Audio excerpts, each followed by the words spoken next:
WTF Nation Radio is in the house.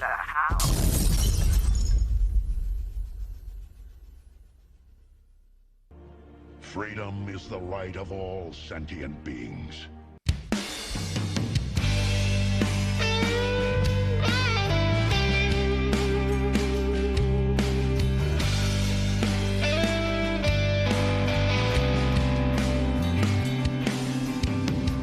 It's 3 a.m. and the sirens are going off. Another rocket attack. I've got my boots and got my ammo in my 50-pound sack.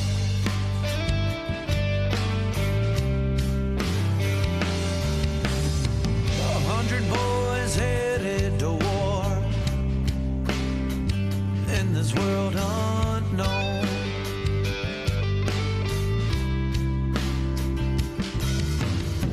The only peace of mind I've got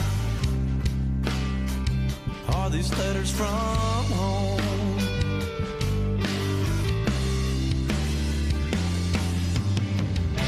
Another day has come and gone. Another night I'm all alone. I didn't think I'd be this far out here in Kandahar.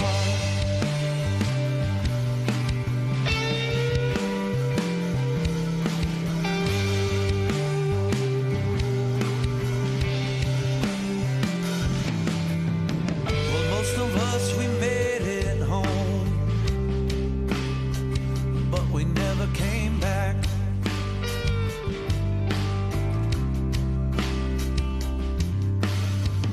When we close our eyes at night, we hear a rocket attack.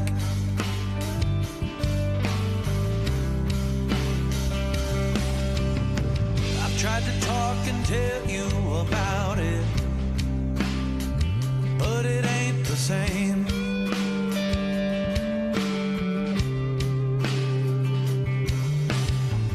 All these thoughts that run through my head,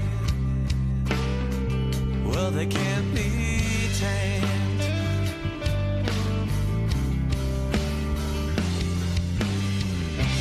Another day has come and gone.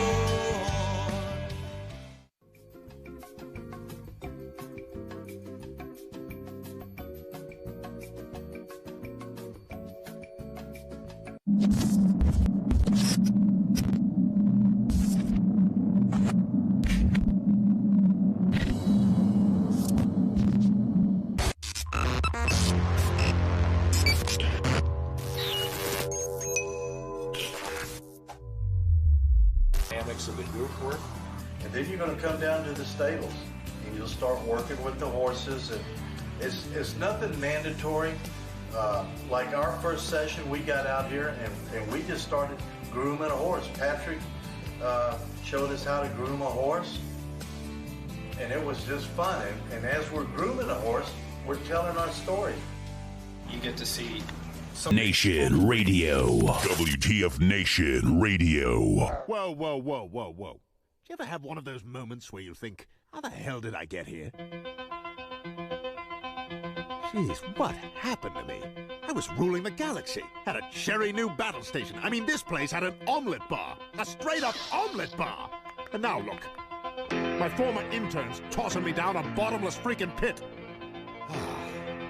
You know, come to think of it, my whole life has been a series of what the moments. That was my out. The voice of U.S. Army. WTF Moments. This is WTF Nation Radio. I looked my woman in the eye sockets. I told her straight out. I just said it, man. I said it.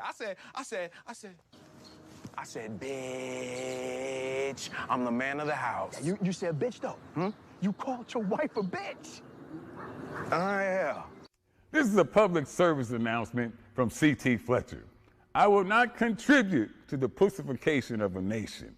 Get your punk ass out there and work for it, motherfucker. Let's roll.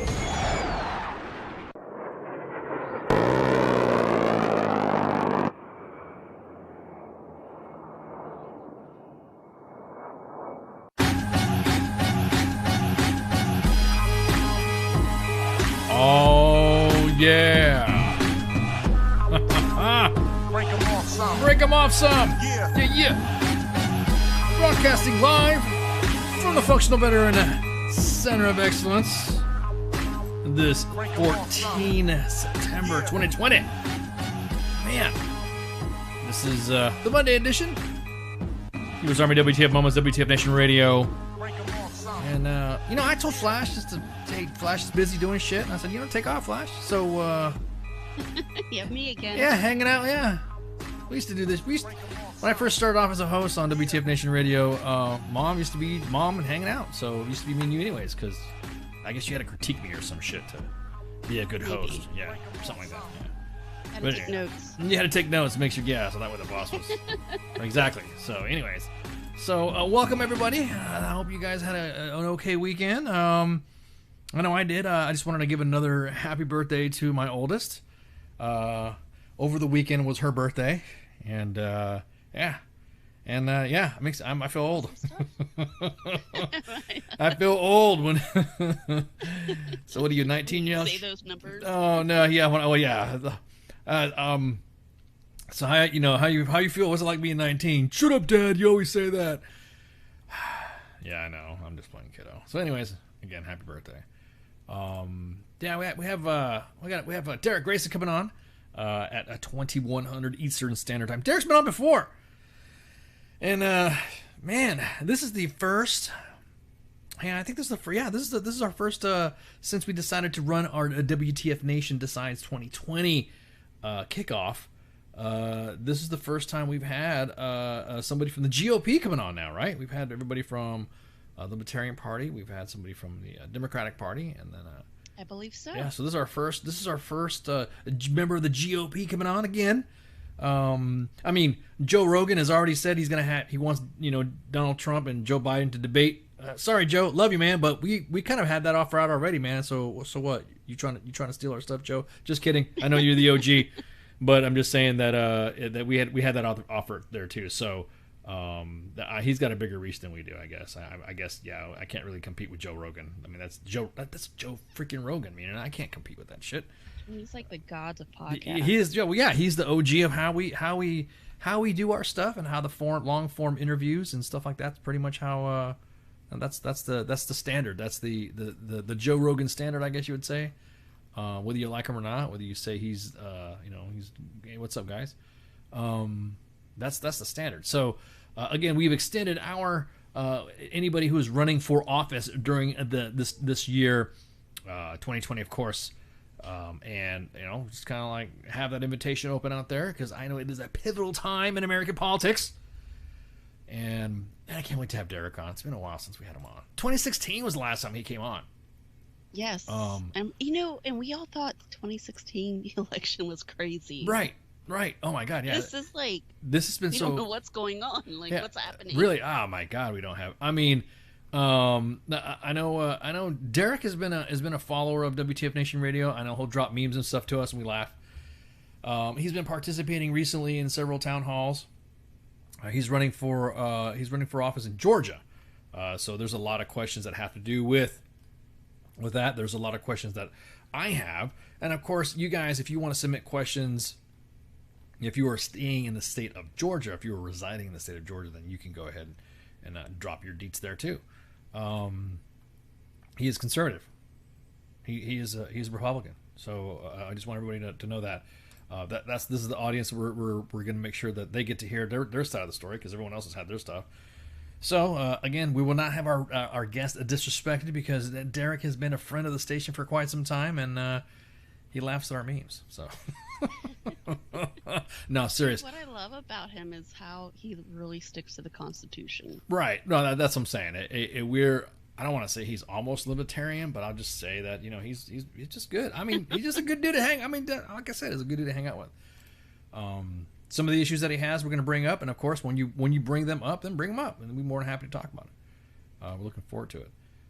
There are some things that I wanted to talk about today, and it's kind of got me pissed off. No, actually, it has me infuriated right now. I'm just going to go ahead and start it off right now. Right freaking now. Go for it. Just rip it out.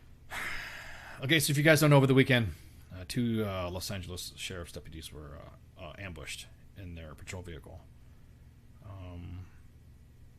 After the incident, while they were taken to the hospital, then there was some protesters that were preventing the ambulances from entering into the hospital or the emergency area to get them offloaded.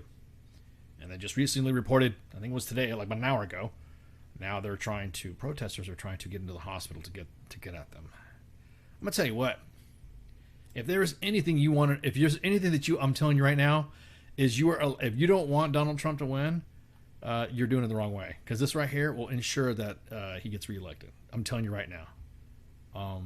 It's pissed me off because individuals have now taken the movement and totally twisted it around to where now this is what you want. This is what you wanted.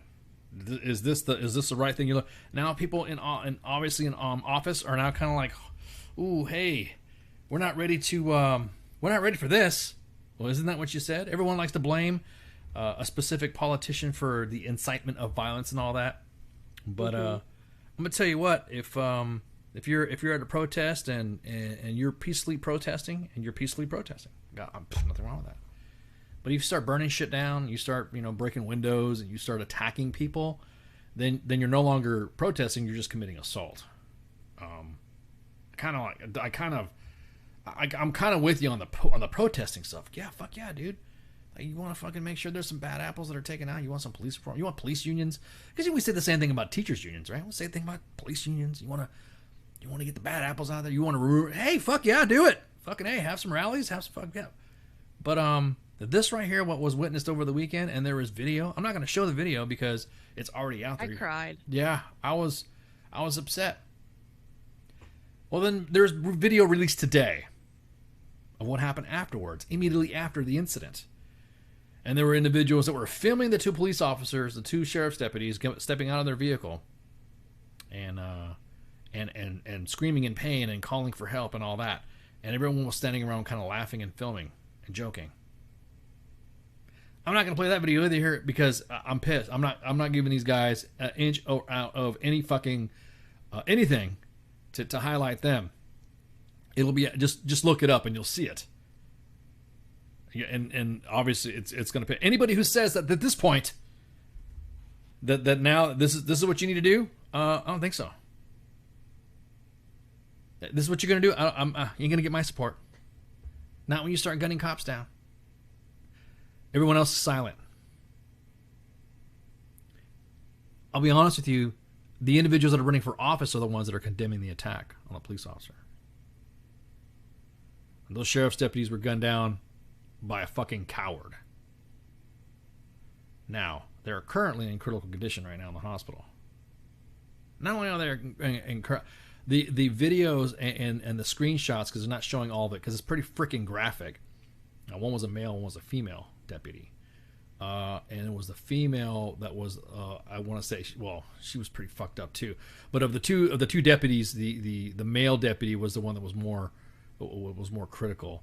The female was standing over her teammate and providing security and applying first aid, rendering aid, and also calling in for assistance. Standing up, she's a fucking boss, man.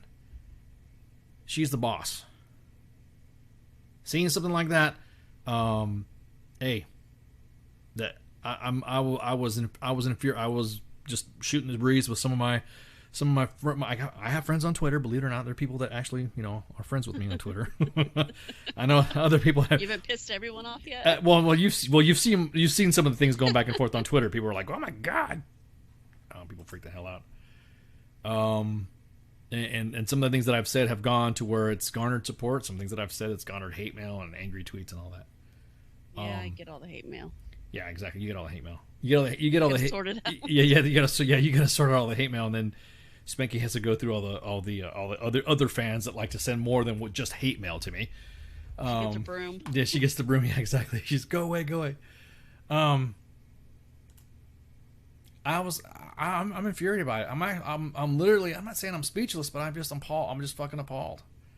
That has gotten to the point to where now we're watching, and everyone's taking particular glee in watching two individuals that had just been shot, and everybody was just freaking gleeful about it, jumping around, videoing it too.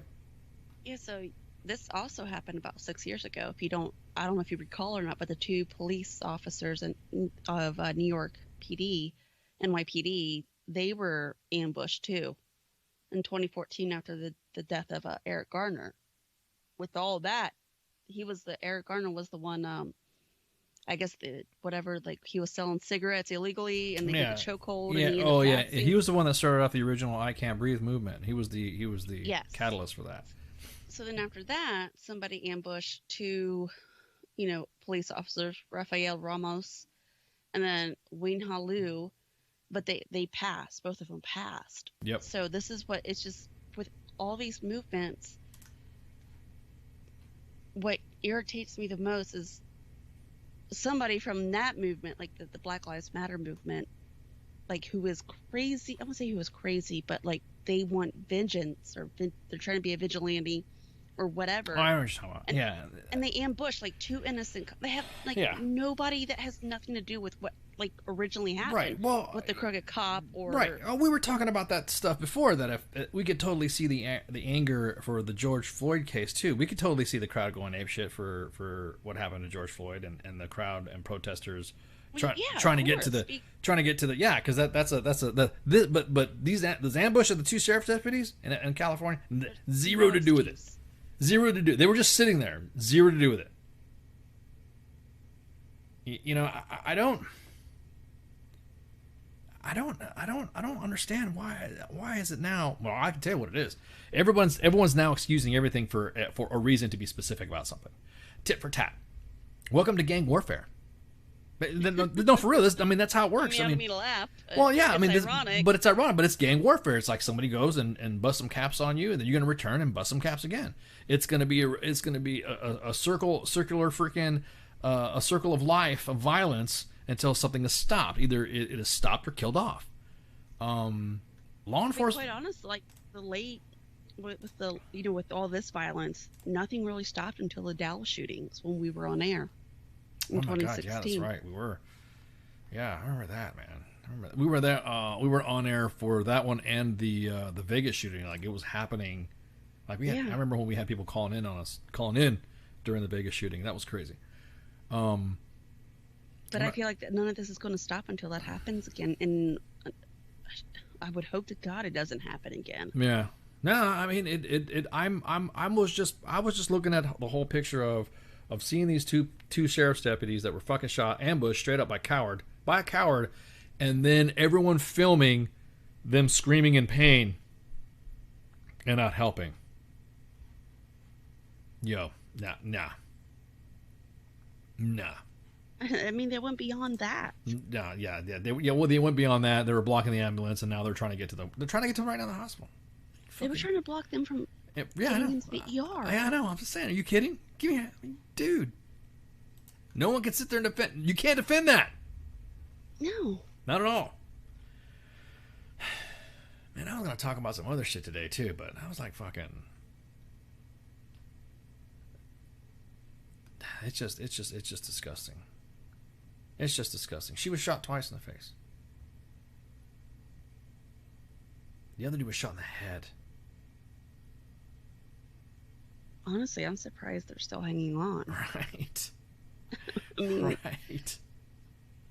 I'm surprised too. And I hope they do, and I hope they come through this. No, all right, yeah. I'm gonna say I'm sending good vibes, prayers, positive everything to those. They did. Nah, I don't think so. Everyone's like, I give them 100% all my support, man. I mean, like I said, fuck.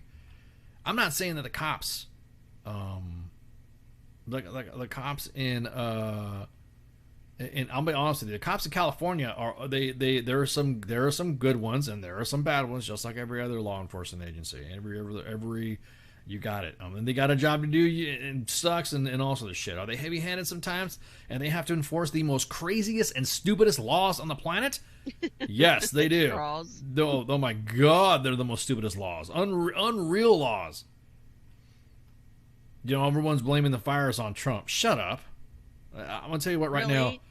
No, there are people that are blaming the fires on Trump. It has nothing to do with that. It has nothing to do with climate change. It has everything to do with the conservation laws that are in California that have been in place, you know, since I was a child. Since I was, you know, that's pretty freaking old, man. It's like or almost the fact that people were using pyrotechnics for a gender reveal parties during a dry climate. You know, that's a good point. You know, people who use gender, you know, gender reveal parties are also the ones that won't wear a mask. The people who do those, they're all Karens. I never realized that, but you ever notice that? You ever look at their hairstyles? I guarantee it, every single one of them women probably have the same hairstyle. Sorry, I'm not gonna. They're all a bunch of Karens. They're a bunch of Karens and people who don't want to wear masks and all this other stuff. They're the same people they're the bridezillas. You know what I mean? They're the ones that freaking. They're the ones that go nuts. If you have to have you have to have the biggest freaking. Have you seen the memes that are out there for these gender reveal parties? Oh my God, on the fire. Oh my God, they're hilarious. It is fucking hilarious.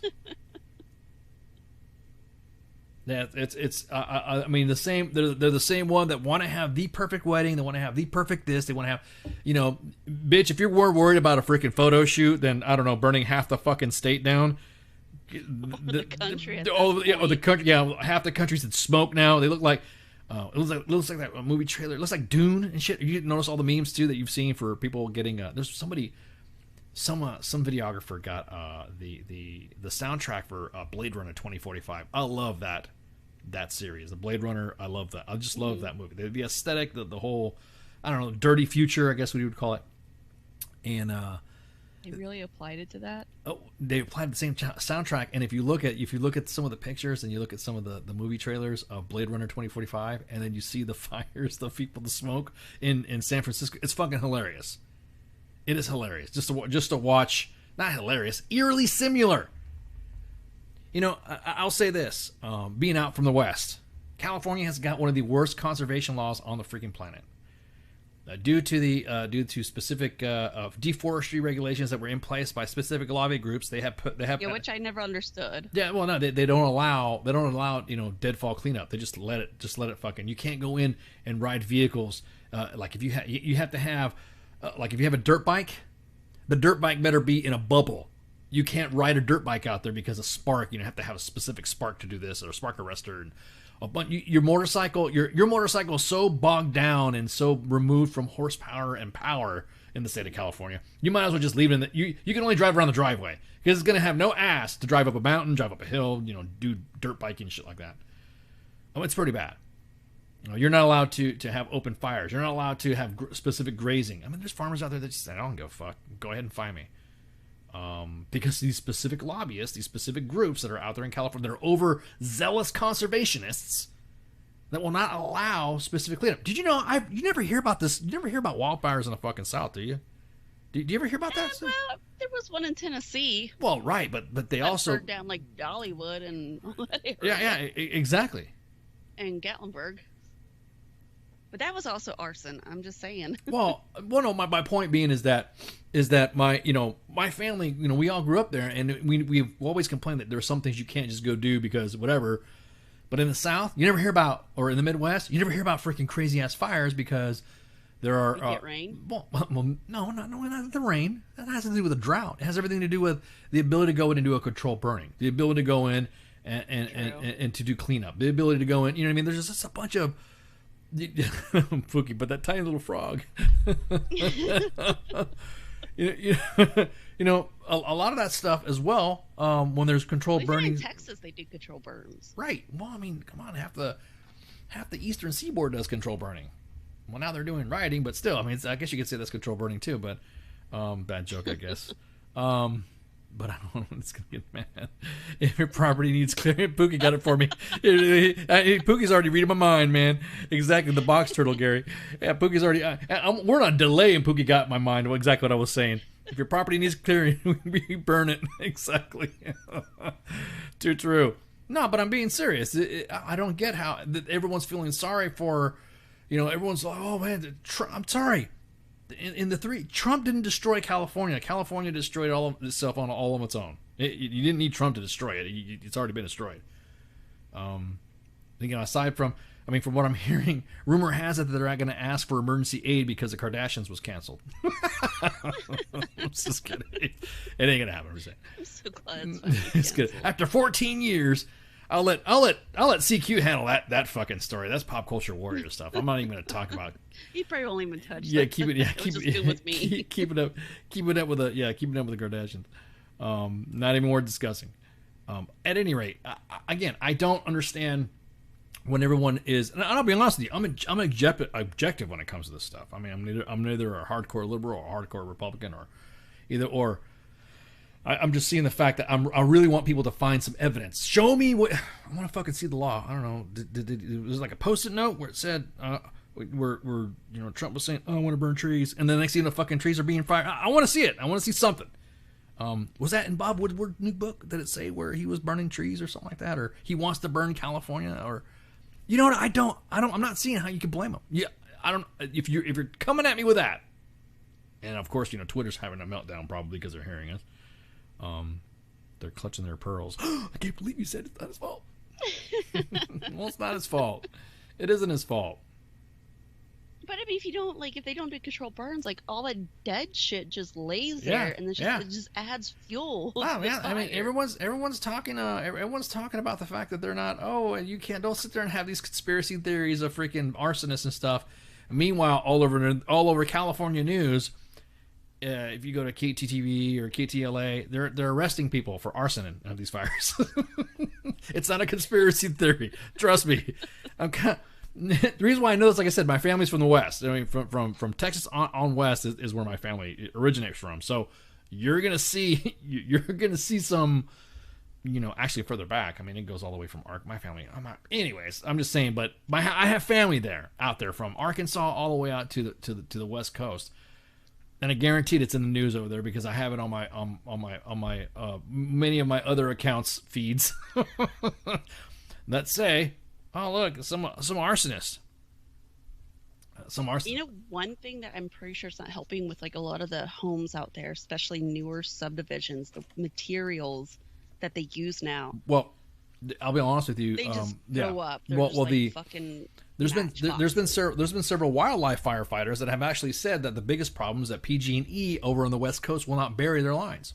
That's another thing too. I wouldn't doubt that. They don't burn. If you look at it, as a matter of fact, have you ever been stationed in Europe, especially if you've been in Germany?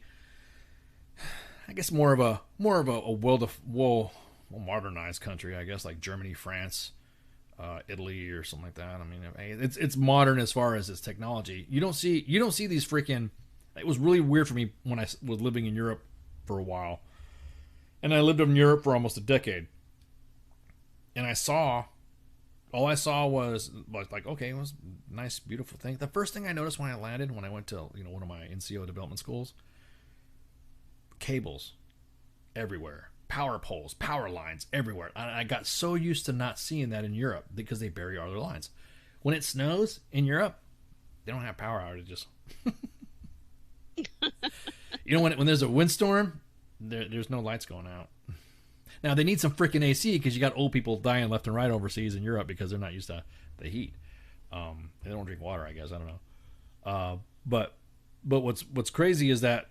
And it's a good point, and this is what a wilderness firefighter said online. I can't remember his name.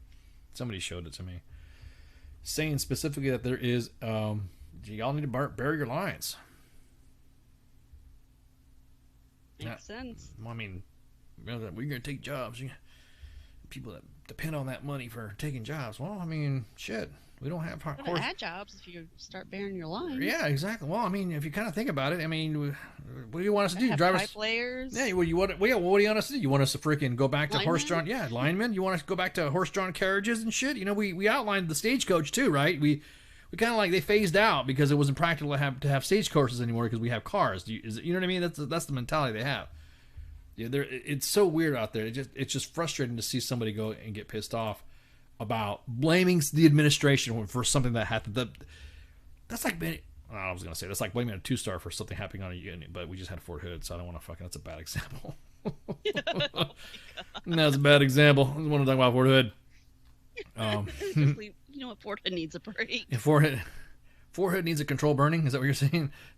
Needs a burn? Is that what you said? I think we kind of did that. Yeah. Like, didn't they set some training areas on fire? They did, yeah, accidentally a while back. It was like a couple weeks ago. They tried. They tried, to yeah. burn it down. Yeah, I don't want to freaking, no, we can't talk about that stuff. That's so mean. Okay, I'll be quiet. Talk about Fort Hood.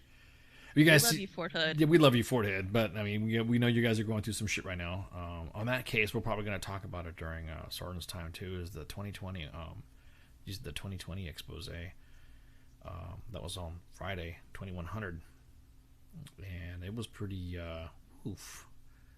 Yeah, it was. Yeah, man, it was hard to watch. Definitely hard to watch. And so with that, we will have probably some other individuals that will come on to talk about Fort Hood later. We're in negotiations for that, and then we'll see how that works out. But it's like we have a love-hate relationship with Fort Hood. Like, I loved the people there. No, I like I said, going back, what we were saying before, it's just I had a good experience when me and Spanky talk about, how long we talked about Red Light too. And I was like, well, it really wasn't a bad fucking. I mean, it was almost like any other. The first time we were there, we had a great experience. The second time, I was like, okay. I've told you my story. I'm not going to air it on air, but yeah. Right. No, but what I'm saying, just like it went downhill. Well, I mean, I don't know. Everyone likes to, I don't know. Everyone likes to say that it's a specific post or whatever. I'll be honest with you. I think that installation's gotten so big, or I think the way that Fort Hood is, and again, this will be more likely this is a sneak peek of Sergeant's time, I guess you would say. I wouldn't mean Spanky, because I don't Spanky. When it comes to that, Spanky doesn't want to. She wants to have a input into the Sergeant's time talk. I think the Army right now is really looking at stuff so much at the wave top, they're forgetting what stuff is happening. They're looking at such atmospheric levels. That makes sense. Yes. They're not looking at what's on the ground. And the individuals that are on the ground that are in charge, either they can't do the job, they're not right for the job, or maybe just the quality of leader or I think maybe our dynamics of leadership to the current trend of our society, the Army, I don't think, can keep up. So kind of goes back to the whole promotion board. If you look at it. Oh yeah, we're gonna talk about that too. Oh yeah, there's gonna be where you're just promoting people based on. Oh yeah, we're gonna talk about that stuff on stuff, I guess you could say. No. Well, that's what I'm saying. That's the whole thing. It's gonna go back to. Yeah, I can't wait. We're gonna talk about some other stuff too. There's been some drama being riled up, talking about what's been happening with the recent. I'm not going to get in Morgan's business, but she's prepping some stuff up for me for Sergeant's time on Thursday. And it's going to be pretty heated. Not heated, but it's going to be one of those, oh shit, you better be paying attention. Especially if you're a linguist, especially if you're going to attend the promotion board. There's going to be a lot of things that are going to be coming out that I think maybe it was the overreaction or underreaction. I mean, I know the BCAP, the Battalion Command Assessment Program, we'll be able to weed out. We have offered HRC. Hey, if you want to look at the inbox for a second to see, I'm gonna do. Don't let me know who. Don't let us find out who's at BCAP. I'm gonna tell you right now. If you let us know, if we find out who's at BCAP, we will send the people who are on the board all the stuff that has had happened in their units from the inbox. So, what would you do in this situation? Hang on, man. Hang on. We have something for you. Let me show you this. On a platter. Yeah, on a platter. Yeah, and is it fucked up? Now I don't know. There's some things. Maybe that's just some things that address that. The same thing with Fort Hood. Fort Hood needed to have the light shine on it, and it sure as hell fuck did. Now you can't get away with that crap. There's nothing you can do about. Not just a light, like a fluorescent light. Yeah, xenon. Yeah, xenon halo. Bright halogen concert, spotlight. No, it's that goofy little kid with braces with a freaking magnifying glass with the sun just zooming in Fort Hood. It sucks, man. All the stuff that's happening there, and again, like I said before, I think the Army is way over on its They're too atmospheric. They need to get further down in the weeds. Not saying micromanaging, that's their problem. Trust me, we have screenshot madness where we have a limited amount of proof of how much leaders are micromanaging their soldiers, adding additional stress to their troops, and then they wonder why there's, I always said that there's a contributor to suicide, but it's not their fault that soldiers were to kill themselves or something like that. That's a controversial subject. It makes sense. But it's an individual. You got a young soldier. You have a young older soldier, multi-generational. He was brought up, or she was brought up to just suck it up and drive on and stuff like that. You know what I mean? And then that younger soldier, you're not part of that culture. You know, it's almost like hello there, fellow kids. And hello, fellow students. You know, I had to keep up with my younger soldiers. I just had to keep up. They were younger than me. I had to adjust my leadership style to what their needs were, because it wasn't the army that I was in before. You can't sit there and just talk shit. Oh, you can't do this. Okay, look. It's 20 years ago. Yeah, exactly, bro vets. Chill the fuck out. Well, you would still be in. Shut up. That I would destroy you if you were to abuse these kids. But I just think that overall, wave top, giant, atmospheric stuff. I think that we have a generational gap. There's the olds and the youngs. There's always going to be a generational gap, though. Right, but we have to. Well, again. Society. No, look. Some of the things that society has done. I mean, and how society is, or how the youth is. We just can't freaking apply the same old school methods to it. You can't. You just can't. I mean, would you like to do it? Would you? You know, there's some fucking. I'm not gonna lie to you. There's some soldiers that I was like would have loved to just freaking put up their ass. Yeah. You know. That one time I was like, I wish I was your fucking parent right now. I'd freaking, I make you freaking, and then smack their parents too. Exactly. Yeah, I want to smack their parents. What were you thinking? Yeah. Oh, I'm not saying I haven't had parents of soldiers try to interfere with leadership. Yeah, because, and then I tell them what their kids did, and they go, no, this is not a back and brag moment. Cause chill out. I don't know if you came to me about the boy doing some shit. Yeah. And he really deserve it. I'm like, all right, well, tell him he's also getting shit from me. Right. Well, that's what I'm saying. I mean, again, I just think that there's some things that you can't apply. You just can't apply. Except for push-ups. Now we can push up the fuck out of you now. We can do army push-ups. That's awesome. That's what I'm talking about. But here's the thing. I'm afraid, like, after this whole thing with Vanessa and everything, they're just going to do another Band-Aid.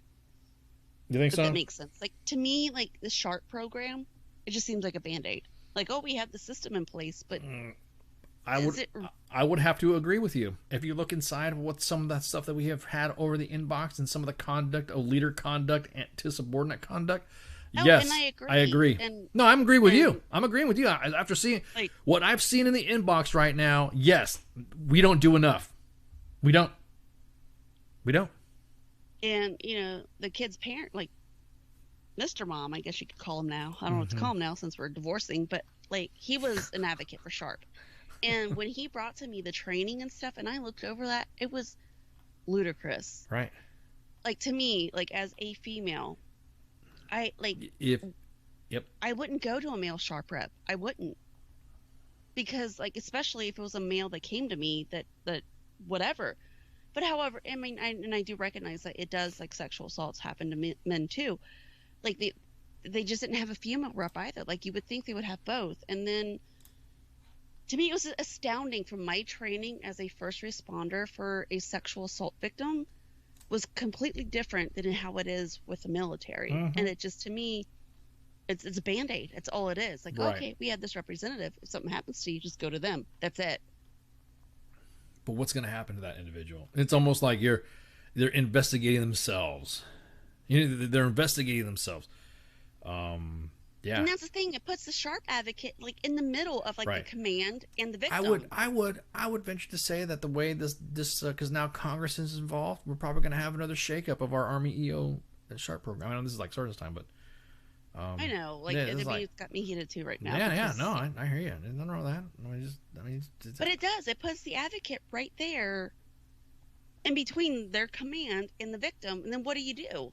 Yeah, exactly, Gary. It's a freaking knee jerk. It is a damn knee jerk reaction. Another thing is that you can't you immediately of the ones that are being accused, and of the ones that it's almost like they don't know how to. It's almost like they don't know how to do it right. They don't know how to do. How do I say this? They don't know what to do for the victim as much as they don't know what to do with the accuser. If that makes any sense. It does. So a sexual assault victim, the last thing that sexual assault victim needs to see is the accused in the same fucking unit as that individual. They should be moved out, right? Mm-hmm. Well, then, and obviously in the past couple cases with Fort Hood, they did not do that. They did not do that, correct? And on the even if there's a mere complaint, and only to make sure that the good order and discipline is maintained, what would be prudent, what would be a normal event would be that leader would be moved out, and if the individual was cleared from the investigation, or it was unfounded, that individual will never be seen again. And then of course I'm just talking about equal opportunity stuff like that. But an actual sexual assault, and that's a different story because that's a criminal thing. Yeah, you're right. Throw predators in a wood chipper, exactly, Branko. You know what? Yeah, sharp should be controlled by civilians. You know, the same ones that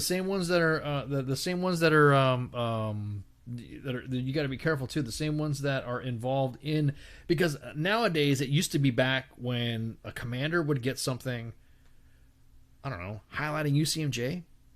I mean, me and Spanky talked about this before. You used to kind of like show off your UCMJ board because you were like, "Yep, see, I got good order and discipline."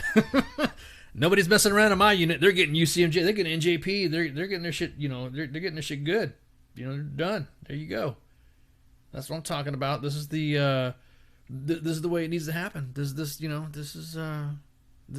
what happens when you fuck up. This is what happens when you disrespect an NCO. This is what happens when you assault an NCO. This is what happens when you bounce a check. This is what happens when you use your government travel card when you're not supposed to. It's on the UCMJ board and all that. Now it's opposite. Now commanders are afraid of doing UCMJ, of having that black mark on their unit. They don't want to have that shit. No. It's going to keep this at the lowest level. Whoa, son. No, you don't keep it. The whole problem is that the lowest level. No, but the lowest level is the reason why Fort Hood happened. You know, what was that? Fraternization should just be prohibited with the exception of those who are already married. In definition of what, Ari? I mean, that's where you're trying to, things get blurred. Some connections don't have to do with the other. I'm not saying that there's not been any cases that are similar to that, but I'm just saying there have been some cases that have not had happened that ended up being that would be an abuse of power or something like that. If an event of a sexual assault were to happen, the cases, I don't know the stats on how many cases of sexual assault were because of fraternization. I don't know. And if it is fraternization, both of them should get fragged. Both of them. If they both knew what the fuck. Sorry, this is the way it is. Somebody had sent me... I can't find it now. God, I should have been more prepared for this. Damn it. Well, why'd you... Sorry, I didn't sit there and talked about some of this stuff. I had memes set up for something. I was going to pop a meme in here, but now I was like... Now I'm unprepared for said memeth. This is messed up. See, now you're messing with me. But anyways, that's a different exception though when it comes to we're not talking about fraternization. We're talking about sexual assault. We're talking about SHART. We're talking about the EO process and the reporting procedures of how it happened. That could possibly have been a little bit better for Vanessa Guillen, or actually better for Vanessa Guillen's situation. Fraternization is a little bit different now. The rules of fraternization have changed dramatically as well. I know specifically that the rule regulation has changed to where fraternization has happened where okay, hang on, let's see. That can be a dead call. Increased sexual assault in females. Nah. It has nothing to do with that. It has nothing to do with that. I'll be honest with you. There's been nothing that has shown an increase of or anything like that because. When it comes to that about the sexual assaults and introduction of females in a combat arms unit, they've been in combat arms unit for a while now, and you can't attribute it that much to that. Believe it or not, it happened more in It's already been happening. Well, yeah, exactly. It's already been happening. In non-combat arms. Yeah, no, exactly. It's been happening more in office-like organizations, that units that have hardly deployed, than because if there are women in combat arms unit, they can probably kick the guy's ass, or they could probably. I mean, of course, I'm spitballing here on the stats, but I don't think that's it makes a difference at all when it comes to that. And I think it's just reported exactly. Oh, damn, Pook, you're like reading my head and shit, dude. Yes, it's just reported then. No, it's not your mistake, Ari. No. You're offering input to the conversation, man. It's not your mistake. It's just some of the regulations have changed when it comes to what's considered fraternization, and usually it's because of somebody's butthurtness to adultery or perceived rank or favors of rank, if that makes any sense. So here's like my question: like, these units are afraid to have all these marks within their troops. Exactly. Article 15. Exactly. I think you could over, like, I'm the deputy here, right? Looking over that, you would have, like, okay, they take care of business. Like, there's like several. Right. Right. Oh shit! Hey, we're gonna take a break right quick. So we can get our guest on. He just showed up. He just graced his presence in the room. What's up, Derek? How you been, man? You there, Derek? All right. Well, we're gonna go ahead and we're gonna go ahead and get him set up. We'll be right back, and then you guys go ahead and refill your glasses and get some shots, and then we'll be good to go. So everyone, see you in a sec, and we'll be ready for our guest. So stand by. WTF Nation Radio. WTF Nation Radio. Take it from me, Ice. You can't just float around space not caring about stuff forever. The voice of U.S. Army. WTF Moments. This is WTF Nation Radio. Shit in the bag, Pogue.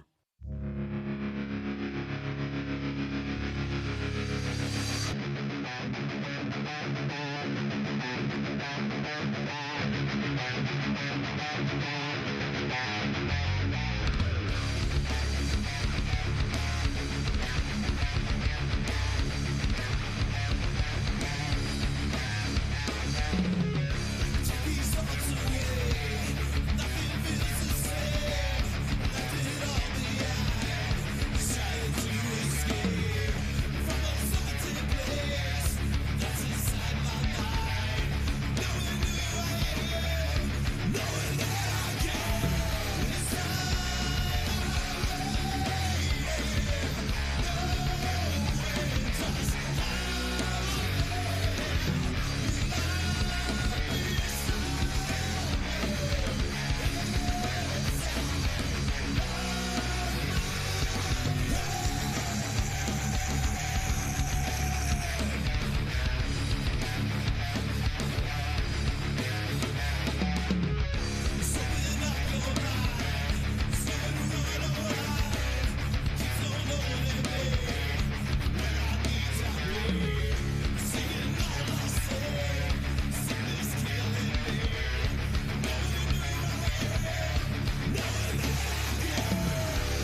looking up and fading out. Cirrus shapes I found blow me away.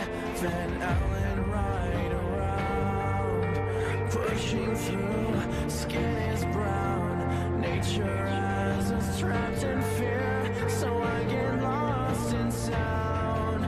I wonder if you'll ever know why I am the way I am. I've been thinking a lot about time and space surrounding. Is there anyone who is thinking like me?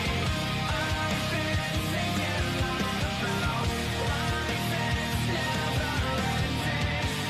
Is there anyone who is thinking like me? Constellation theme, mapping stars that are meant to be. Geminis are free of suicidal kings. This misty maze of me, so obvious yet never seen.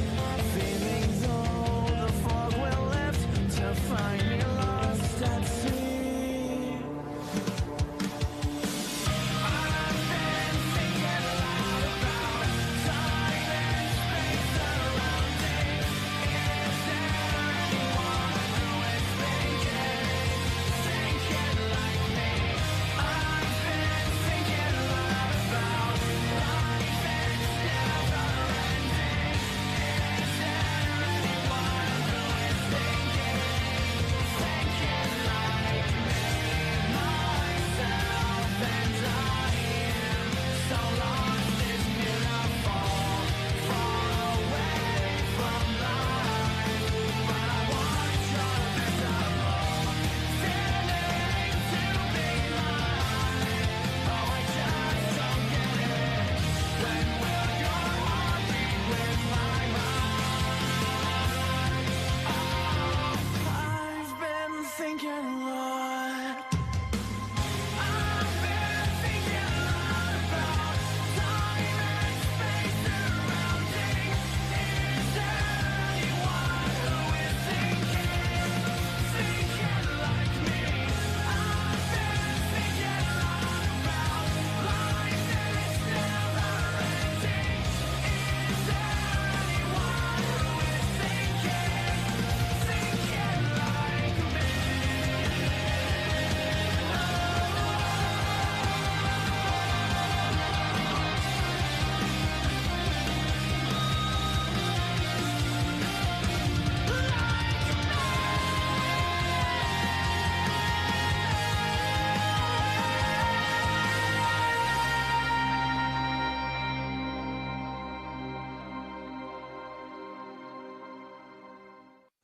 I am here determined to stop this future atrocity. This station is now the ultimate power in the universe. I suggest we use it. The voice of U.S. Army, WTF Moments. This is WTF Nation Radio. I find your lack of faith disturbing. Everything stated on WTF Nation Radio is to be considered the opinion of the person that stated it, and not an official representation of WTF Nation Radio or U.S. Army WTF Moments. Price does not include tax, title, or license. Some assembly required. Each item sold separately. Batteries not included. Objects in mirror are closer than they appear. If conditions persist, contact a physician. Individual results may vary. Keep out of the reach of children. Avoid prolonged exposure to direct sunlight. Keep in a cool, dark place. And please enjoy the show. Shots. All right, and we're back. We are here with our guest, Derrick Grayson, who's running for office in Georgia. What's up, Derrick? Long time no hear. Man, yeah, it's been a long time. Glad to be back on the scene, you know, like a sex machine. All right, yeah, I'm here. Oh, brother, I missed your last show. It was awesome. Oh, I missed shooting the breeze with you. Okay, real quick. So I just want everybody real quick. Everyone wants to know. Okay, well, he's running for office. Where are you running for office? What state? And what you trying to run for? Okay, so U.S. Senate, the great state of Georgia. And here's what people need to understand. Being that I am a constitutional conservative, I believe in 100% of the Constitution, 100% of the time. And if there is a defect in the Constitution, then we do like we did with the 13th, 14th, 15th, and all of those amendments that followed after. But of course, the 16th Amendment needs to go away. Anyway, if I win in Georgia, I will help the whole country because I will stand for the Constitution. Now, are you the only? You're the only black. Well, what do you? Well, I'm just gonna elephants in the room. What do you consider yourself? Do you consider yourself black or African American? I am a black man. Okay. Now, black is synonymous to Negro, and I use the term Negro often. Actually, it's on my birth certificate. Yes, Negro is on my birth certificate. And many ignorant or unread people do not understand that Negro is not a derivative of nigger. How they got that is beyond me. Why they think that it is a pejorative term is beyond me. Martin Luther King, Malcolm X used the term Negro routinely because they understood what the word means. Ask any Spanish-speaking person, what does a negro mean? It means black. It means black, so yeah. That's it. I've never been to Africa. I haven't lost anything in Africa. And it was those people over there in Africa after the fall of Timbuktu, go do a little research, that started selling other blacks into slavery. So, you know, I don't owe Africa anything. And Africa is a continent, doggone it. How the hell am I an African American? You know, Chinese American, well, that's a country. China, Japanese American, well, that's another country. Do you get what I'm saying? Yeah. I totally get it. Okay, so you consider yourself a black man, and are you running unopposed in Georgia? No, man. You know what? We have what we call, and something you don't see that much, a jungle election, special election. There are 21 candidates, multiple Democrats, multiple Republicans, et cetera, et cetera. But the way Georgia is carrying on, you would think that there were only 2 Republicans running. Doug Collins, Rhino extraordinaire, Kelly Loeffler, whose husband is a globalist extraordinaire, and most Georgians think that they are the only 2 Republicans in the race. Man, I'm gonna tell you something. We suffer, and there are many beautiful people in the Republican Party that get it, but many people in the Republican Party are low information voters, and that is what's destroying this country because they support rhinos. And why do I make such a big deal about rhinos? Rhinos are the most dangerous politicians in America. We know what Democrats are. They're open about it. They're open. You know, violate the Constitution, Planned Parenthood, abortion, that is, and a myriad of other unconstitutional positions that they hold. But rhinos pretend, they masquerade as conservative, and then they go up to Washington, D.C., and they do everything that is contrary to the Constitution. Karen Handel, 49% constitutional voter record. The worst of Republicans here in Georgia. David Perdue, 67%. Doug Collins, 69%. But people think that they are great individuals, and they have no idea that they are sticking it to them without any lubricant. Bent over a barrel, and they still don't even get it. Now, a lot. You mentioned Kelly Loeffler. Wasn't she the one that knew about some specific I don't know. It seemed like it was almost insider trading on some stuff that kind of like got. I don't know. I haven't heard it. Yeah. So let me say this so that everybody understands. Right. Donald Trump didn't want Kelly Loeffler, but Kemp gave him Kelly Loeffler. So I want to make sure I put that out there. Right. Number 2, I told people in 2016 that Johnny Isaacson was going to retire and be replaced by the governor. I had inside information, but nobody wanted to hear that. Right. And here we are. Now, I don't care that David Perdue took advantage of the pandemic and invested in CPE because everybody's entitled to make some money. Right. I don't care that Doug Collins represents murderers and rapists and whatnot as an attorney. Everybody is entitled to make a living, earn a living by plying their trade. I don't care that Kelly Loeffler did what was necessary to keep from losing money. Everybody is entitled to protect their income, their savings. So they found that she did nothing wrong, and I'm good with that. What people don't understand is those three individuals don't give a damn about the Constitution. See, that's the most important part. I have people that will ask me because I don't walk around, you know what, as a minister, I don't walk around with my Bible on my shirt sleeve. Right. As a Republican, I don't walk around with a party on my shirt sleeve. And people get upset with me because I don't walk around shouting to the hilltop, well, I'm a Republican. Right. I don't need to. You ought to be concerned about my support for the Constitution. But see, this is where we are in this country. People care more about a party affiliation than they do about a person's fidelity to the Constitution. So those things about Kelly Loeffler and what she allegedly did, because those are the things, if you listen to the ads here in Georgia running about those three, that's what they're being cut up over. Right. But those are the wrong things to cut them up over. They should be cut up over the fact that they don't give a damn about the Constitution. Right.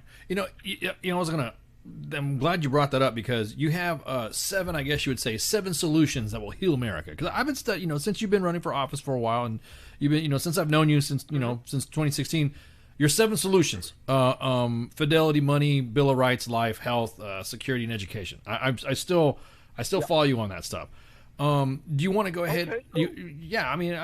I mean, come on, man. We're friends. We're cool. So I just figured, hey, gotta support my buddy. Let's get into that. Let's get into fidelity. About first thing you're talking about is obeying the Constitution. Give us your stance on what is your definition of obeying the Constitution? So here's the thing. We have a Constitution.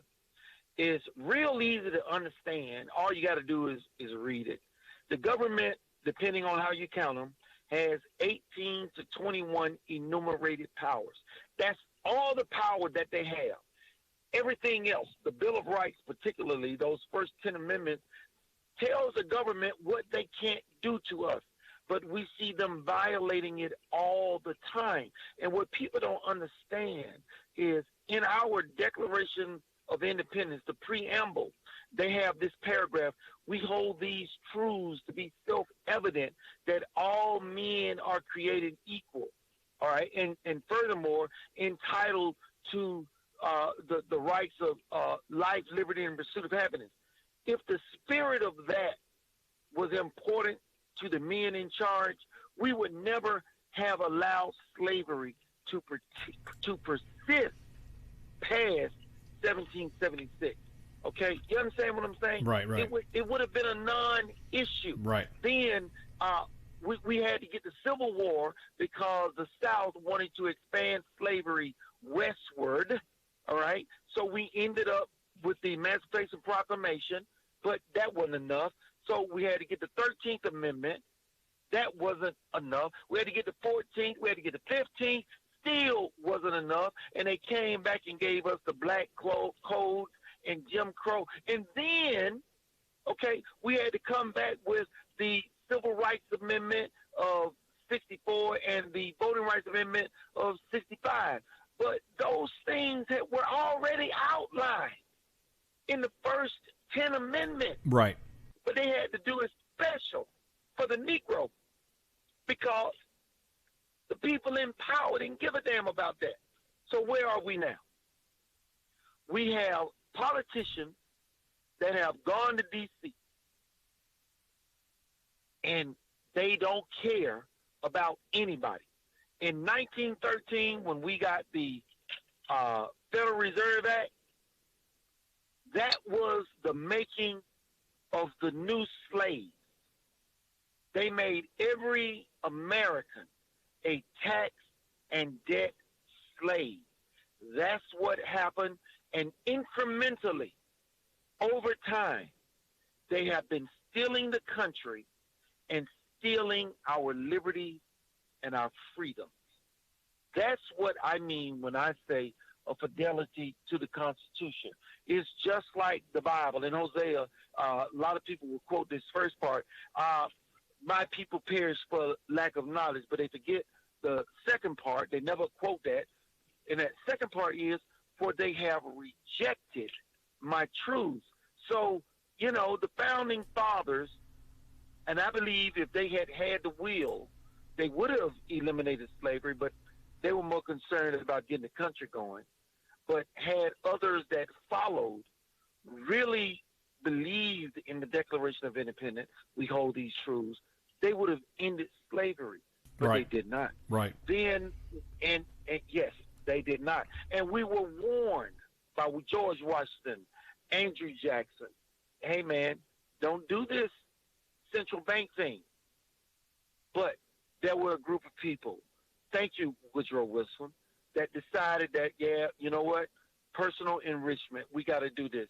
We got the Federal Reserve Act. So this is what we see occurring every day.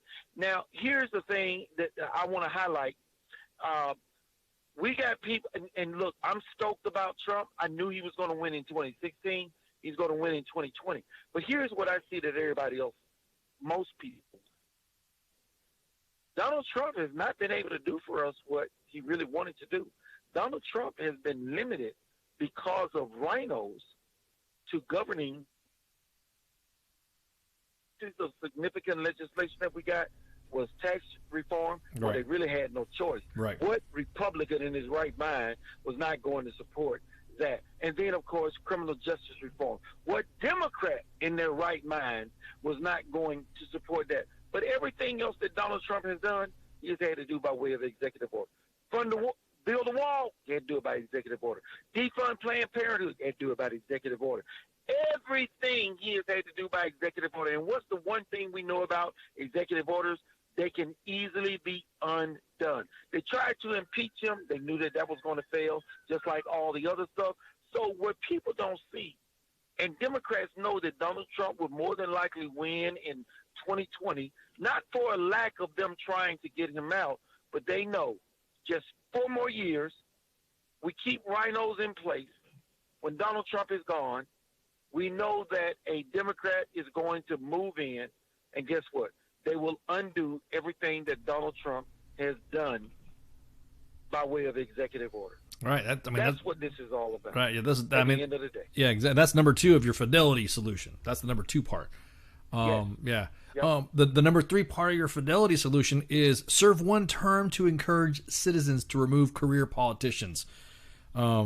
Exactly. Can you expand on that? I'm with you on that one already. I mean, you ain't got to tell me twice, man. What's your position on it? Yeah. So I get these questionnaires or these surveys, pledges rather. Please sign this pledge saying that you will support term limits. Man, y'all have sent these to me 3 election cycles in a row. Nobody is going to pass them. You know it. But what you're doing is looking to bolster the lie that these establishment politicians will support. Now, you know, Democrats don't ever sign those, but, you know, all the rhinos do. Right. That they're going to support term. They ain't going nowhere. Most of them are 10-year-plus politicians. Some of them 40 years, like Joe Biden. So I told them I am not signing a pledge to support term limits. I'm going to show the people.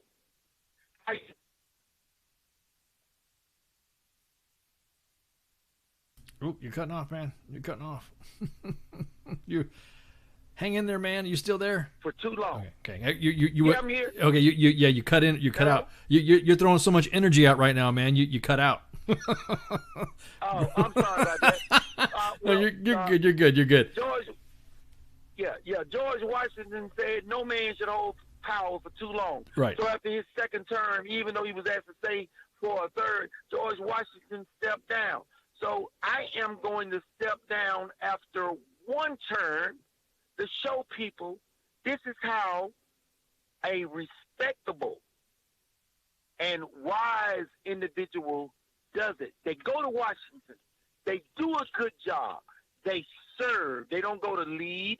They go to serve their constituency. And when their time is done, they step down.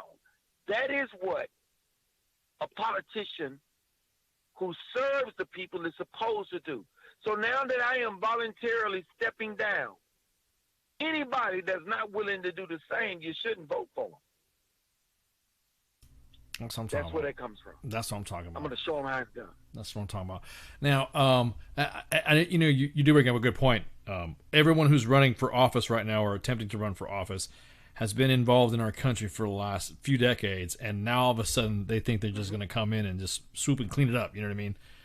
That's been my biggest peeve watching Joe Biden. I'm not going to vote for Joe Biden. I mean, at all. No, I'm going to tell you right now, just after everything's been happening, the way the case has been going, there is not enough you can have me do to switch a vote either or to him.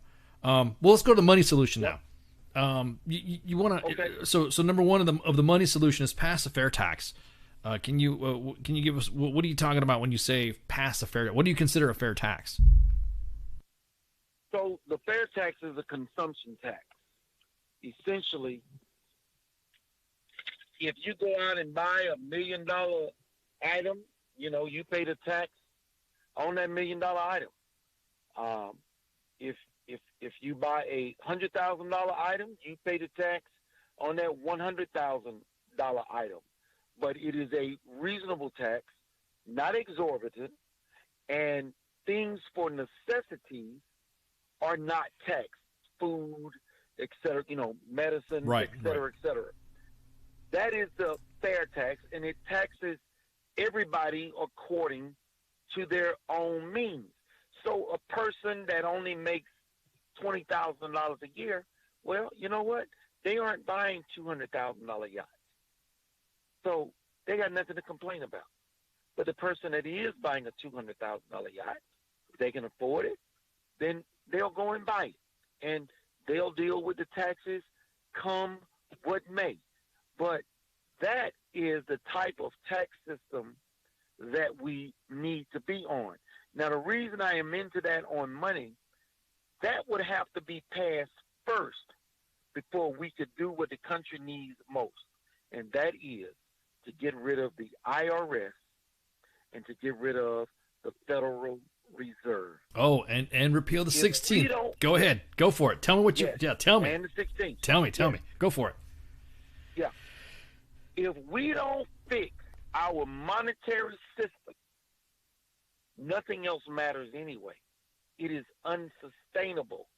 All you got to do is explain to people how a credit card works. You make the same amount of money virtually every year, but each year you want to spend more money, so you ask the credit card company to increase your credit card limit. And when they increase the credit card limit, you spend more money than what you did the year before, but you still aren't bringing in more money.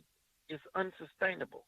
Most people don't understand that. So every politician, when I hear them say, we're going to go and balance the budget, I know that they're a liar and the truth is not in them. Exactly.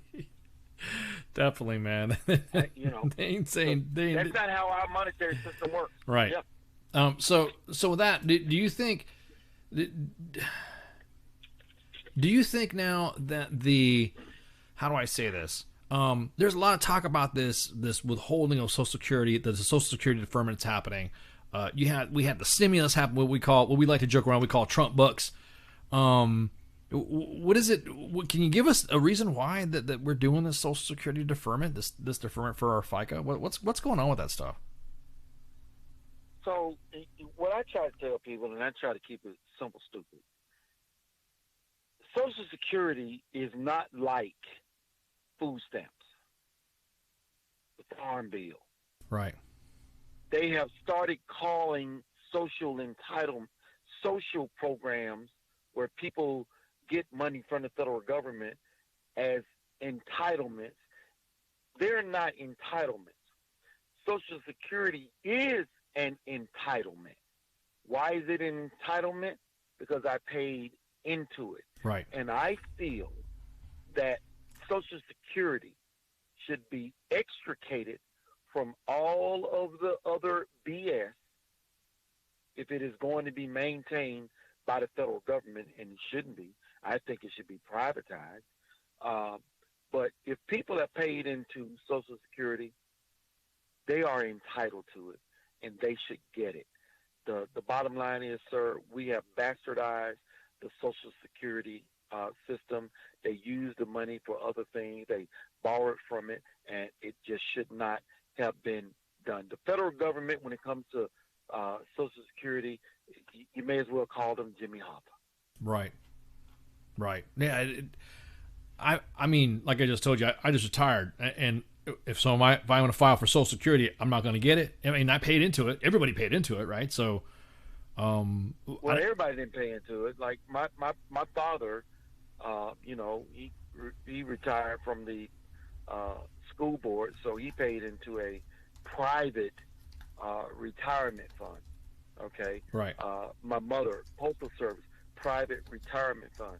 But, you know, you and I, we paid into Social Security, and I also pay into a 401k. So when I do retire, you know, I got a check coming from, you know, two places. I paid into it, and I want to get my damn money. Right. Right. And, right. And I should.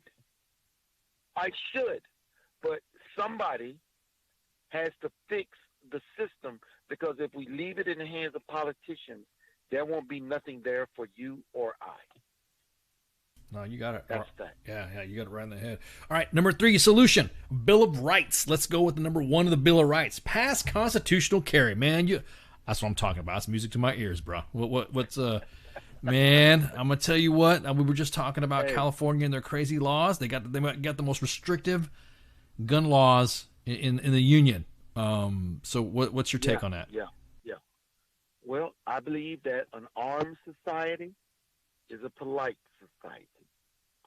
So, you know, I could go on and on and on about, you know, how I believe in the Second Amendment. The Second Amendment is not about hunting. The Second Amendment is about the ability for one to defend himself, his family, other loved ones, the innocence around them. That is what the Second Amendment is about. And more importantly, to defend against terrorists, whether they be domestic or foreign. That's what the Second Amendment is about. And so when you have the Second Amendment in place, you aren't going to be like the Jews in Germany. You aren't going to be like the Venezuelans under Maduro. You understand what I'm saying? That nips that in the bud because people are able to defend themselves. Now, you know, Californians, New York, look at the places where we are having the riots. They're in Democrat-run cities with extensive gun control laws. But what happened up there in the city, Kenosha? Right. Open carry state. Young man, Kyle Rittenhouse, I think that's his name. Yep. He got rid of 2 bums and injured another. Right. God bless him. Yeah. You know, a lot of people, and I was really, I'm not saying I'm torn on it. I'm just torn at the fact that people are not realizing that these individuals were going to kill this kid. Even though they had the kid had a rifle, the kid had a rifle, and they were gonna kill him. There was no. That's what I'm torn about. I'm torn about the fact that, okay, look, let's move over to the fact that I'm gonna be honest with you. Yep, should the kid not been there at 17 years old? Probably not, because he's a kid. Could he not have been there maybe with a weapon and all that stuff? Everyone says he carried over state lines, which is coming to find out it was not carried over state lines. The weapon was loaned to him, was being used, which, you know, everyone's like, oh, it's his priority. You purchased it. No, there is no law that says you can't fire someone else's gun. At least that I know. I mean, no, you know anything about that? I don't think about that. That I've fired people's, you know, guns, you know, left and right, and not had any issues. You know what I mean? I don't know what people are saying. You can't. Oh, it's illegal for him to handle a weapon. And then he gets attacked by a guy who's been known as a convicted pedophile. And the guy was masking up so that way nobody could see his face, and he shot him in the head. And the second guy hit him with the skateboard as he was. I mean, watching this whole thing happen, I do multimedia stuff like that, and I do video forensics sometimes for friends that need some help with their videos and stuff. I look at it and I'm like, there's no way you can tell me that this kid was not defending himself, especially when up to the point where that individual walked up to him with a Glock. And I'm telling you, man, we know he was defending himself. Right. We know that. Right. But the media knows most idiots won't pay attention. They don't care about the truth. It's irrelevant. But I have told, look, when bad cops do bad things, I tell people, look, I have dealt with law enforcement for 3 decades, and I know what to expect. And I tell people, it wasn't the police departments that decided to police themselves. It was citizens with cell phone video that forced them to understand we got to start dealing with the 2 to 3% of bad cops that shouldn't have a badge in the first place. But people need to understand that. All right, that's number one. Number two, Kyle was being attacked, and he defended himself, as he rightfully should have.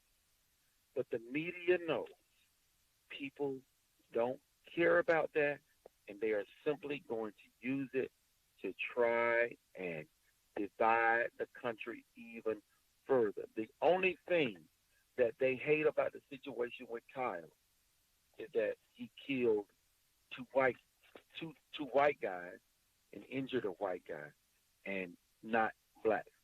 And if they'd been black, man, it would be hell on high water. Yeah, they were there because of that.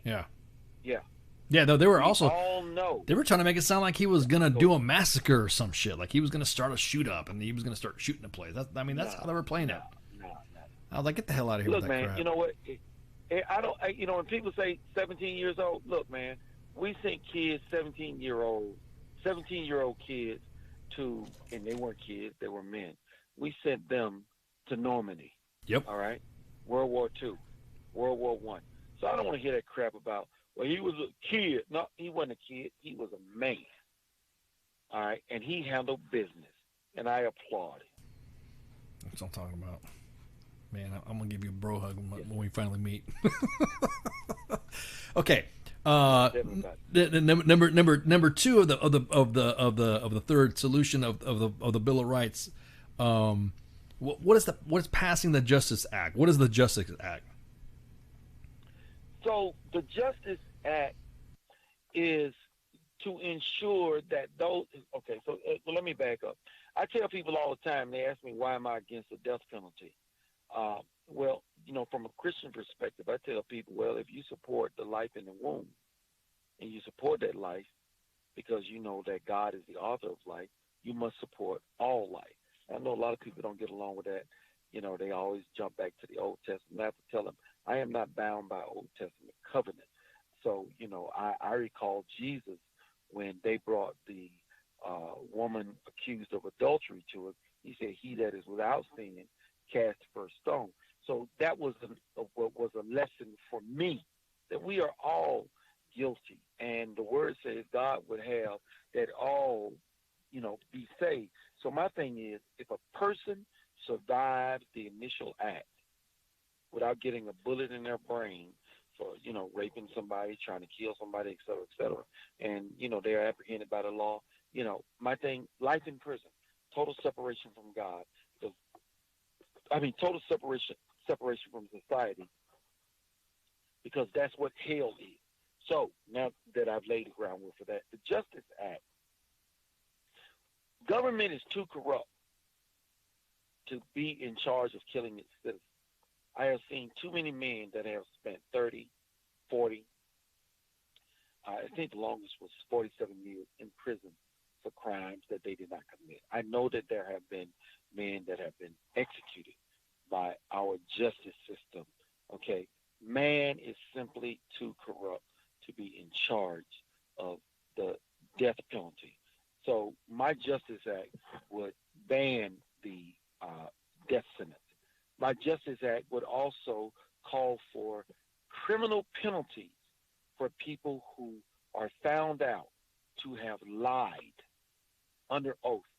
I would get rid of qualified immunity. A lot of people don't understand that in '68, after the Civil Rights Act and the Voting Rights Act, qualified immunity was passed because, government sat back and said, okay, well, we ain't got Jim Crow no more. So I tell you what, let's just do qualified immunity. So when these racist cops go out there and bust heads, they can claim that, they did it under the color of law. We investigated ourselves and found no wrongdoing. Qualified immunity will keep them from personal liability. I would get rid of qualified immunity, not just for cops, but for all government officials that are covered under it. And there are a number of other things that I have outlined in the Justice Act. This way, justice will always win. Right. Corrupt politicians won't win. Bad cops won't win. And citizens seeking to deprive others of their liberties and freedoms by way of lying, they won't win. If they are held to account, you will see something different. So that's my Justice Act.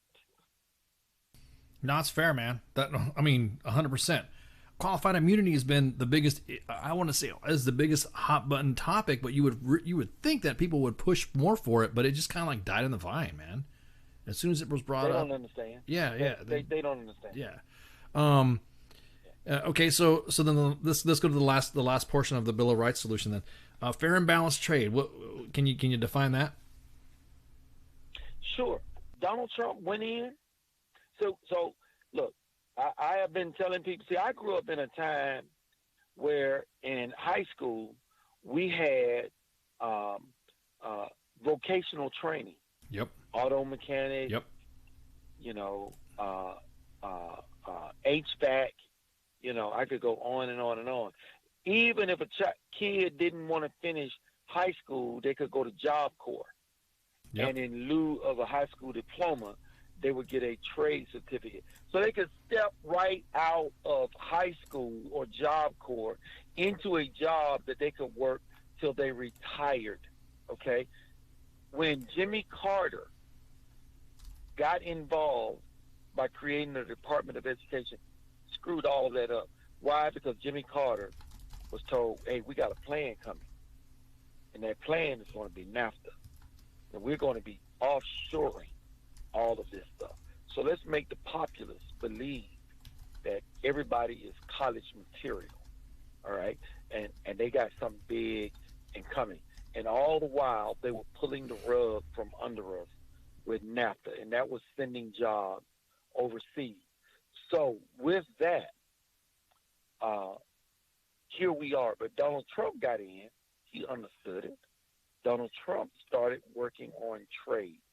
I would want to continue supporting Donald Trump and what he has been doing for trade, because I promise you, jobs are going to come back. And one of my platform items is STEM, science, technology, engineering, and mathematics. Yep. Look, I am a network engineer. I've been in this field for 30 years. Do you think I had to spend $30,000 to know what I know? No, I could have picked up 4 or 5 books, picked up a discipline in technology, and boom, I'm ready to go. But, I paid the money for the education just to say, well, I got a degree in, a Bachelor of Science degree in computer science. But it didn't take all of that for me to be able to do what I do, And I have worked as a programmer, a applications programmer, a web developer, and now network engineering.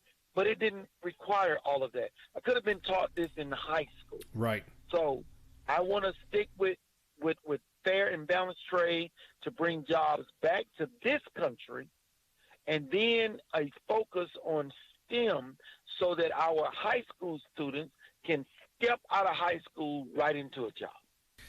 I don't understand why that. What was it that went away? I mean, what pulled it out? Because I remember growing, like you were saying, we had shop, we had auto mechanics, we had.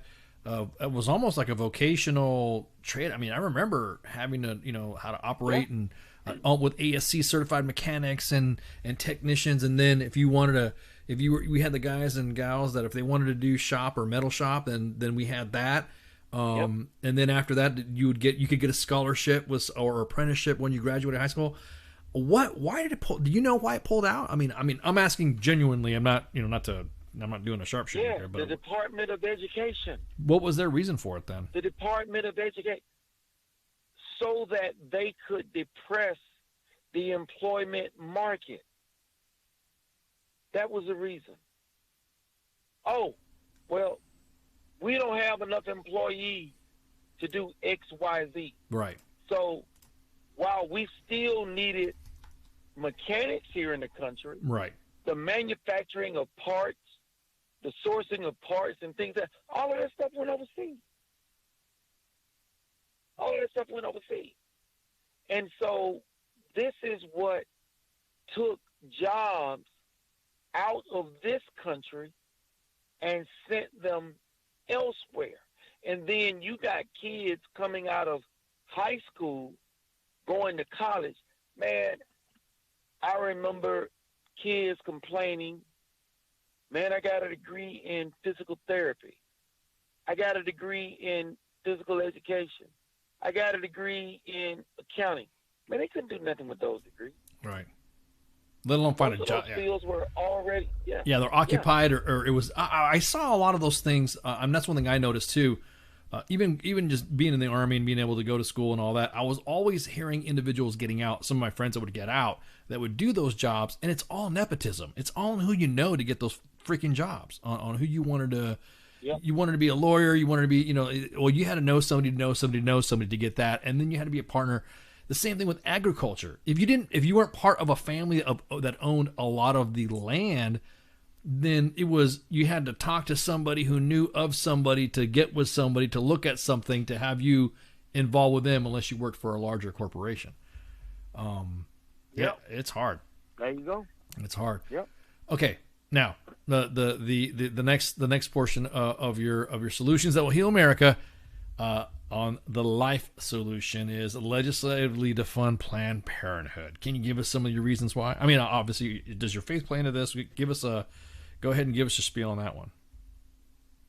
Well, I'm pro-life, so my thing is government should never have any business in the taking of life, whether it be through the death penalty, right, or whether it be through funding Planned Parenthood. Right. Now, I know that abortion is legal and there's a law of the land, but as a start, we should start by defunding Planned Parenthood. Donald Trump did it by way of executive order. It should be done legislatively. Right. Hey, could you adjust your phone or your mic because you went muffled for a second? I'm sorry. I would say, Donald Trump did it by way of executive order, but it should be done legislatively. Now, did it? I hope you heard me. Yeah, I heard you. I was thinking, did it? That you're not seeing anything for. I mean, this is a question again, because I know people are going to ask you the same thing. Is the what about? Are there going to be some exclusions on some of the cases when it comes to abortion, or you're just talking about Planned Parenthood in itself? Government should not be funding abortions, period. Okay. Whether it's Planned Parenthood or anything. Okay. Government should not be involved in the taking of life. Okay. Now, even if it involves incest or rape? Even if it involves incest or rape. Listen, there are. So when I was married, my wife at the time, we wanted to adopt a child. There are no babies to adopt, and we did much research. Can't find them because they aren't out there. That's why people go to third world countries to adopt babies. Babies are adopted. So even if it's an unfortunate situation like incest or rape, that baby should not suffer for the sins of the father. Right. Or the irresponsibility of the mother. And I'm sorry. No. This is for you to talk about, brother. Maybe we've had some talks on it. It's I respect it, man. It's 9 months. You know, you do those 9 months, you give birth to that child, and you put that baby up for adoption. That baby will be snatched up in a heartbeat. Right. Yeah, I got some personal stories about that too. About you were talking about adoption, and you're right. It is really hard after you get everything, background checks and all that. It's just a wait and a wait and a wait and a wait and a wait, and it almost seems like it never happens. And then it's really traumatic. I would say a mental, psychological food fight. You're literally fighting with other parents to get this kid, and the adoption industry is an industry that pisses me off on that factor too, because it almost seems like they play to it, if that makes any sense. Just to me. Yeah, it makes sense. Yeah, like I said, you know, they know what it is, and you know, you got people paying hundreds of thousands of dollars just to adopt a baby. So, you know, I get it. I get it. Yeah. Oh, I hear you, man. Okay. So, number 5 of your solutions for America is health. And one of them is abolish Obamacare. Is it happening? Is you see it happening completely? What's the status of Obamacare right now? Well, it is on the back burner now because everybody's focused on hate Trump. Right. But Obamacare, so Big Pharma is already a major problem in our country. All right. Trump has tried to highlight it, but people still don't get it. We pay $500 for a pill. Mexico pays $2 for that same pill. Big Pharma is screwing Americans over left and right. In 1986, they got the government decided we're going to force kids to get vaccinated if they want to attend school. Now, here's what people don't understand. If your kid has been vaccinated, why does the kid that hasn't been vaccinated not get vaccinated? Well, they don't need to. Your kid has been vaccinated. What are you scared of? So the argument was, well, we don't want to get sued by parents because their kids might get sick, because some other kid, infected them. So they said, well, kids go to school, everybody got to get vaccinated. Well, kids were getting sick and dying because of the vaccination. So the federal government, not the federal government, Big Pharma petitioned this guy out in Florida, I forget his name, and he put together a big bill, the Vaccine Act.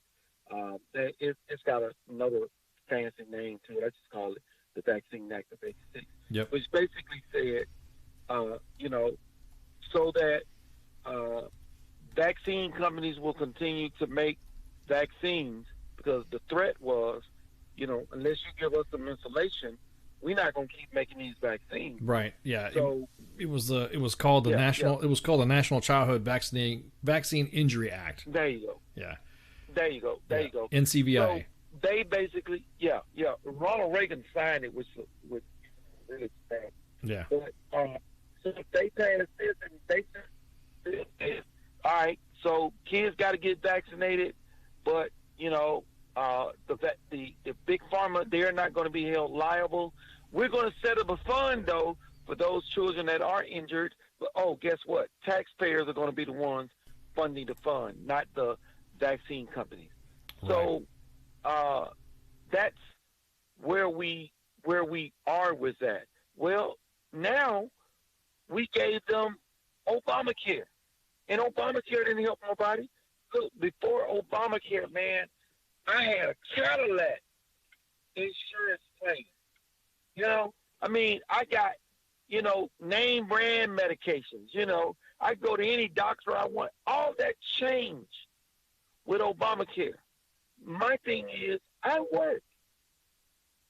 I ought to be able to get what I want. But because of Obamacare and the people that did not do as I did, and I'm not saying that people aren't entitled to health care. Right. But we don't need a health care system that's going to penalize others that can afford their health care plan that they may have. I think that something needs to be done for people with pre-existing conditions. I don't think they should be priced out. But Obamacare has got to go. But Republicans don't talk about that no more. No, they don't. They really don't give a damn. No, if they really wanted to get rid of it, they could have when Trump first got elected, but they didn't. Right. So they wanted to do something about health care under Bush. They could have, but they didn't. Does that mean? I mean, do you still want to keep with this with the solution on health? You still want to keep vaccines remain voluntary, right? Not mandatory. Absolutely, no voluntary vaccine, and then I would like to see it repealed, or all provisions repealed that require parents to have to get their children vaccinated. Mm-hmm. But of course, there needs to be a disclaimer. Right. If you don't vaccinate your child gets sick and your child dies because you did not get them vaccinated, that's on you. Take out a good life insurance policy. Die from that. That's it. That's it. Life, liberty, and the pursuit of happiness. That's what the goal is. That's what There you go. That's right. Mm-hmm. Okay. All right. So number 6 of the solutions for America, security, which means immigration reform and legislatively fund the border wall. All right. That's I know we talked a little bit about that earlier, but let's roll up into it, man. What's your plan for that? Well, hey, look, dude, if I got to explain that one, we need to secure our border. That's it. Right. Trump should not have had to find workarounds. Listen, man, when Trump first got in office, they could have funded the wall. We had the House and the Senate, but they did not because they didn't want to. Our country. That's a good question. Why they love. Yeah. Yeah. Why couldn't they? Yeah, because I'm torn, and this is just me being torn. I'm a pretty in the middle guy. I'm not too radical on a lot of stuff. I'm not too conservative on stuff. I got common sense. I just want to, all I want to do now is raise the babies and enjoy it. Enjoy the retirement years on WTF Nation Radio. But why don't we have like a freaking, I don't know, like a south of the border Ellis Island. You know what I mean? Like a large facility where people can come in, get their fingerprints done, get them a tax ID number, get them processed, get them vaccinated, because there are some vaccination requirements to come into our country, period. You can't fight that. That you have to have a minimum. And then process them through, and then that's it. A, they're in the system. B, they're tracked. They have ID cards. They're tracked down. What is it? Why is our, I don't know. I don't understand how we did it for Ellis Island in New York, but we can't do it over here. I mean, we can't do it. It's not, we've gone backwards when it comes to the backlog. Because businesses profit off of illegal immigration. There's a profit motive. So everybody that comes in legally small businesses have to pay taxes on them. But everybody that comes in illegally, there are no taxes. Illegal immigrants is the poor man's way, the poor businessman's way to make money like the corporations. Well, what do corporations do? They pass laws that allows them to export jobs overseas. So rather than paying somebody $12 an hour to make a pair of Nikes, they pay them $3 an hour to make a pair of Nikes, import them for $5 and then sell them for, $100 a pair here in this country. Well, what do small businesses do? Rather than paying some guy $15 an hour for construction, they go to Lowe's parking lot, Home Depot parking lot. They pick up the guys that are here illegally, and they pay them $4 an hour. No workman's comp, no Social Security, none of that. So they are making money. So it pays to allow illegal immigrants. You got chicken factories, you got farms. You got orchards and yeah, exactly. Yes. No, yeah. Exactly. So there's a benefit to illegal immigration. Now So that's where we are, man. Yeah, and it's frustrating for me because I know it almost. I mean, the comments right now are saying, black market, trade brings billions of U.S. drugs, human trafficking, blah blah blah. It makes me mad because I honestly think that keeping kids in cages, which identify right now by the previous administration, not this one. There should be no that should not have been that shouldn't have happened. Again, I don't understand how something that would be so easy to process them through would be. I know what you're saying. I know your answer. For the audience to hear. It's just frustrating to hear about. Okay, so one of the solutions of America is education. Now we talked a little bit about the promoting STEM and vocational education for high school, but you have another one in there, another subset that's return education to parents and teachers. Yes. Can you expand on that? Yeah. Who better knows? Well, you know what? My mother was a school teacher. My father, retired school teacher. My stepmother, the woman that my father married after, retired school teacher. Hell, I've dated several school teachers. I work with, school teachers. I understand what goes on with the school system. And when we put government in charge of education, when we inserted them or allowed Jimmy Carter to, that was the beginning of the end. Right. Why do you think we have kids that don't understand what it is to cancel culture? Oh, yeah, I know. They don't understand how to protest peacefully. Right. Instead, they're out rioting, looting, doing all. They have no civics training. Look, man, I see people commenting on Facebook, YouTube. What? You're crazy. Wait a minute. It's you are or you're. This is where we are. Kids can't even write in cursive anymore. All right? This is what putting the government in charge of education has done. And that's what people don't understand. And so, my thing is we need to return education back to the parents and local school boards because they know what's best for the kids. When you have, I remember a woman in Texas who took her child and drove her to another school district just so she could get a better education.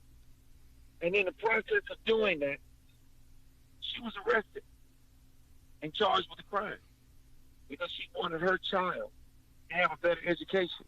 Because our educational system will lock the poor into poor school districts. Right. I am a counselor or an advisor for Kiwanis with one of the schools in here in Decatur, actually Lithonia. That school is an F school, Martin Luther King Junior High School. It is a failing school. Why is it failing? Well, it's failing because government got involved. The parents don't participate, and I know people hate to hear me say that. Parents don't give a damn. When you got a parent don't care about the child's education, what makes you think the education is going to be important to the child? Right. It's not. Right.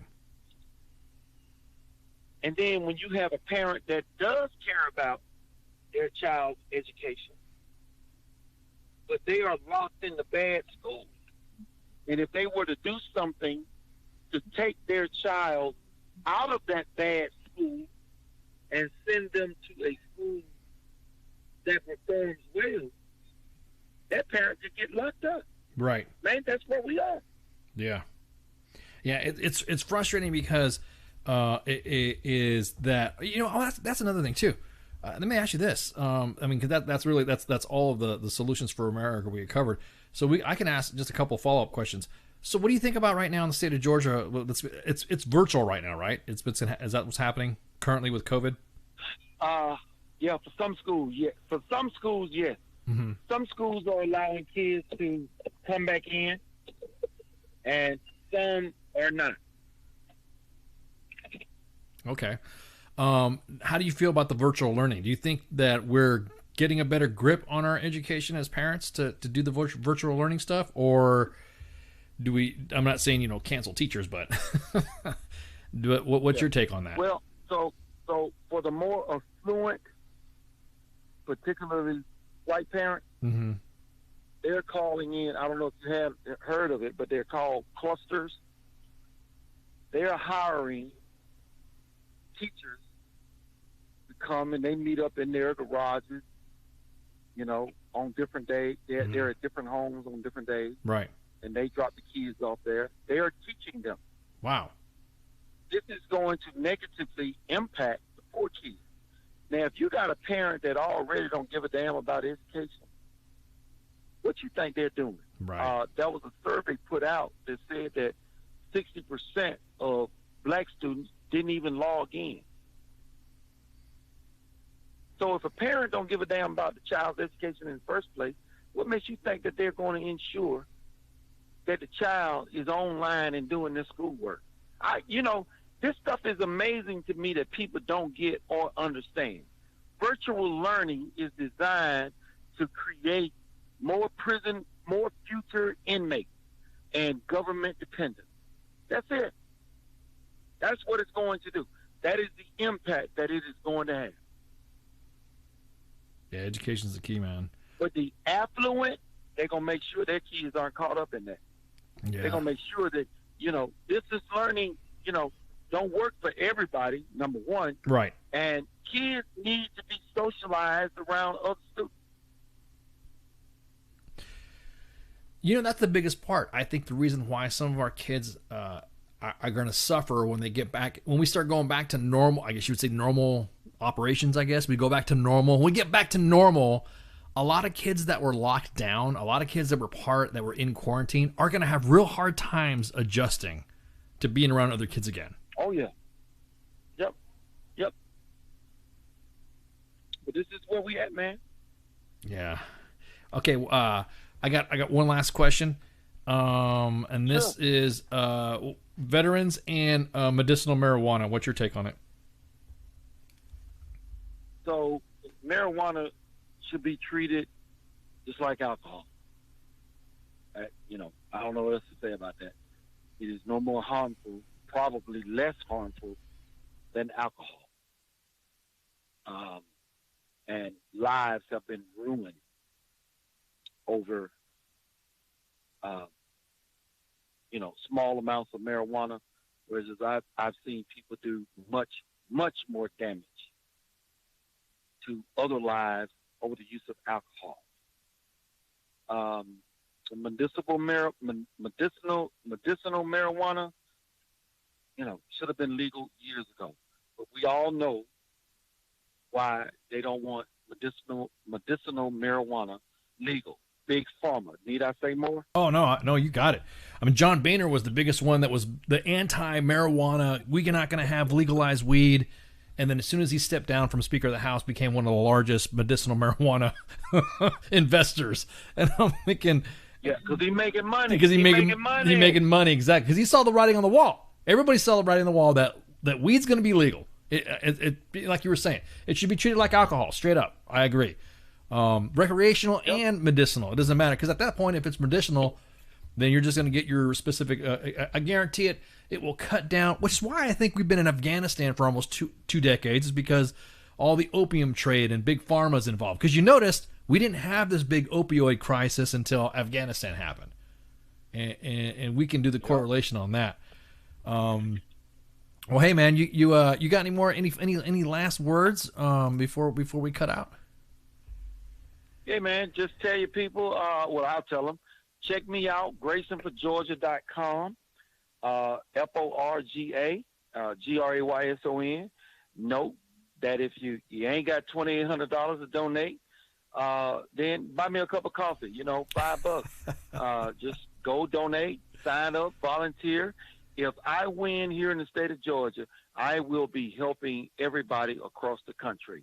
And I am 100% of the Constitution, 100% of the time, a true constitutional conservative.